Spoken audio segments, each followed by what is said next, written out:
Allez, je vous partage la suite des travaux du four à pain en terre paille. Donc là, c'est la sole enfin finie. Donc pour ça, on est venu avec une part de terre pour une part de paille.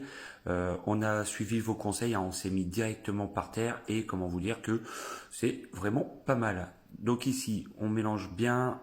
Pareil, on essaye d'avoir un taux d'humidité qui est assez correct, hein, pas trop ni pas assez.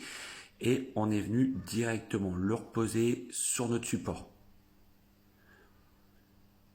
Donc on voit la première couche faite hier. Donc la première couche elle fait à peu près 10 cm. On est sur deux parts de paille pour une part de terre. Et la deuxième couche elle va faire 5 cm.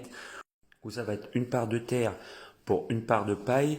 Et on est venu vraiment la tasser pour qu'elle se rende vraiment en contact avec la première partie. Il faut vraiment faire attention au temps de séchage. Il ne faut pas que la première couche soit complètement sèche. On va essayer de faire le four complet et qui sèche dans sa totalité. Donc là, entre la première couche et la deuxième couche, on a à peu près 24 heures d'intervalle. Et tout de suite derrière, on a commencé à faire la sole que je vous partagerai dans la prochaine vidéo. Donc n'hésite pas, c'est à t'abonner et dis-moi dans les commentaires ce que tu en penses et si on fait ça bien. Allez, petit extrait de la suite et je te dis à bientôt.